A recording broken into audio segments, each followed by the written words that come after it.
Welcome to the third and final part of lunch menu short vlog. അടുത്തതായിട്ട് ഞാൻ ഒഴിക്കാനായിട്ടുള്ളൊരു കറി ഉണ്ടാക്കാൻ പോവുകയാണ്. അതിന് വേണ്ടിയിട്ട് ഞാനിവിടെ തൈരാണ് എടുത്തേക്കുന്നത്. തേങ്ങ അരച്ച പുളിശ്ശേരിയാണ് ഉണ്ടാക്കാൻ പോകുന്നത്. പാക്കറ്റിൽ കിട്ടുന്ന ലൂസ് തൈര് കിട്ടിയില്ല, അതുകൊണ്ട് കട്ടിയുള്ള മുരളിയുടെ തൈരാണ് എടുത്തേക്കുന്നത്. ഇത് നമുക്ക് കുറച്ച് വെള്ളം കൂടെ ചേർത്ത് നല്ലപോലെ ഉടച്ചെടുക്കാം, കട്ടയില്ലാതെ ഉടച്ചെടുക്കാം. ഓരോരുത്തർക്ക് വേണ്ടുന്ന കൺസിസ്റ്റൻസിയിൽ മാത്രം വെള്ളം ഒഴിച്ചാൽ മതി. ഞങ്ങളുടെ വീട്ടിലിവിടെ കട്ടിയുള്ള പുളിശ്ശേരിയാണ് ഇഷ്ടം, അതുകൊണ്ട് ഒരുപാട് വെള്ളം ചേർക്കത്തില്ല. നിങ്ങൾക്ക് വെള്ളം കൂടുതലുള്ളതാണ് ഇഷ്ടമെങ്കിൽ കുറച്ചും കൂടെ വെള്ളം ചേർത്ത് ഇതിനെ ഡൈല്യൂട്ട് ചെയ്യാം.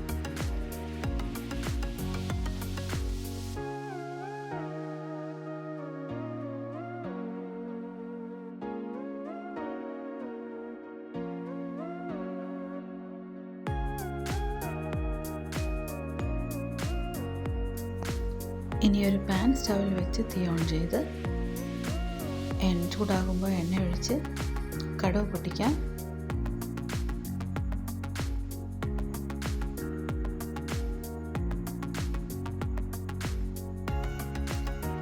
അതിനകത്തോട്ട് ഒരു 2-3 വറ്റൽമുളക് കൂടെ പൊട്ടിച്ചിട്ട് കൊടുക്കാം. കുറച്ച് കറിവേപ്പിലയും കൂടെ ഇതിനകത്തോട്ടിടാം.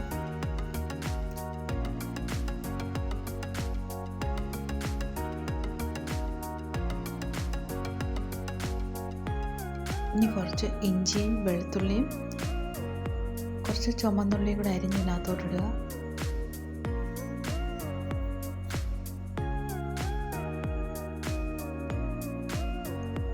പച്ചമണം മാറുന്നത് വരെ നന്നായിട്ട് വഴറ്റുക, കരിഞ്ഞു പോകരുത്.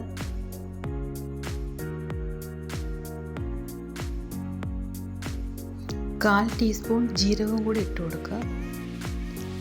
ആദ്യമേ ഇട്ടാൽ കരിഞ്ഞു പോകുന്നത് കൊണ്ടാണ് ഈ ഒരു ടൈമിൽ ജീരകം ആഡ് ചെയ്തത്. ഇല്ലെങ്കിൽ ബാക്കിയെല്ലാം മുകുന്ന സമയം ജീരകം ഒരുപാട് കരിഞ്ഞു പോകും. ഇനി ഇതിലോട്ട് 1/4 ടീസ്പൂൺ ഉലുവാപ്പൊടി, 1/2 ടീസ്പൂൺ മഞ്ഞൾപ്പൊടി, 1/2 ടീസ്പൂൺ മുളക് പൊടി, ഇത്രയും കൂടെ ആഡ് ചെയ്ത് വഴറ്റാം. ഇതും കരിഞ്ഞു പോകാനിട വരുത്തരുത്.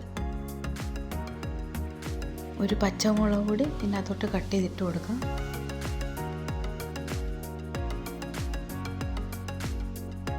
എല്ലാം ഒന്ന് മൂക്കുമ്പോഴേക്കും നമുക്ക് കുറച്ച് തേങ്ങയും ജീരകവും ഉള്ളിയും കൂടെ അരച്ച് വയ്ക്കാം.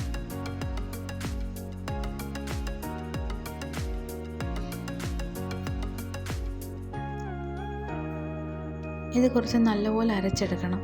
ഒരുപാട് വെള്ളം ചേർത്ത് കഴിഞ്ഞാൽ ഇത് അരയത്തില്ല. വളരെ കുറച്ച് വെള്ളം ചേർത്ത് നല്ല മഷി പോലെ അരച്ചെടുക്കണം. എന്നിട്ട് ഈ അരപ്പ് ഇതിനകത്തോട്ടൊഴിച്ച് നമുക്ക് അതിൻ്റെ മണം മാറുന്നത് വരെ വഴറ്റാം. കുറച്ച് വെള്ളവും കൂടെ അതിൻ്റെ കൂടെ ആഡ് ചെയ്ത് നമുക്കതിനെ വഴറ്റാം.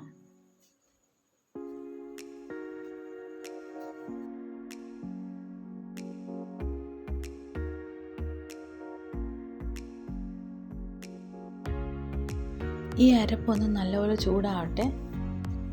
ആവശ്യത്തിനുള്ള ഉപ്പും കൂടെ ഇനി ഇതിലോട്ട് ആഡ് ചെയ്യാം. ഇനി നമ്മൾ വെള്ളം ചേർത്ത് ഉടച്ച് വെച്ചിരുന്ന തൈരും കൂടെ ഇതിനകത്തോട്ട് ഒഴിച്ച് നല്ലപോലെ മിക്സ് ചെയ്യാം.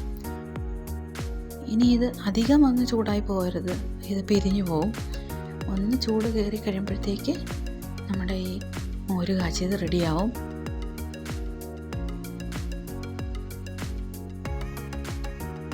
തേങ്ങയും ഉള്ളിയും ജീരകവും കൂടെ അരച്ച ആ അരപ്പിൻ്റെ ടേസ്റ്റ് ഈ പുളിശ്ശേരിക്ക് മുന്നേ നിൽക്കും. അതാണ് ഇതിൻ്റെ ഹൈലൈറ്റും.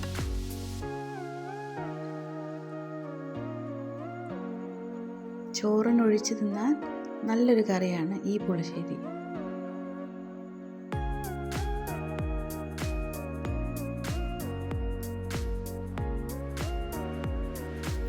ഇനി നമുക്ക് ആദ്യം നമ്മൾ തിളപ്പിച്ച് പ്രഷർ ആയിട്ട് മാറ്റി വെച്ച കുക്കർ വീണ്ടും ഗ്യാസിലോട്ടെടുത്ത് ഫ്ലെയിം ഓൺ ചെയ്ത് വെച്ചതിന് ശേഷം നല്ലപോലെ തിളച്ചതിന് ശേഷം ചോറായോ ഒന്നും കൂടെ ഒന്ന് ചെക്ക് ചെയ്യുക. എന്നിട്ട് നമുക്കതിനെ ഊറ്റാം. ഈ ഒരു ടൈമിൽ കറക്റ്റായിട്ട് അത് വെന്ത് വന്നിട്ടുണ്ട്. കുക്കറിൽ പാകം ചെയ്യുമ്പം ഈ ഒരു രീതിയിലാണ് നമുക്ക് ചോറ് കിട്ടുന്നത്. കുഴഞ്ഞു പോവുകയൊന്നുമില്ല. സിമ്പിളായിട്ടുള്ള ഈ പ്രിപ്പറേഷൻ എല്ലാവർക്കും ഇഷ്ടമായെന്ന് വിചാരിക്കുന്നു. Please subscribe my channel.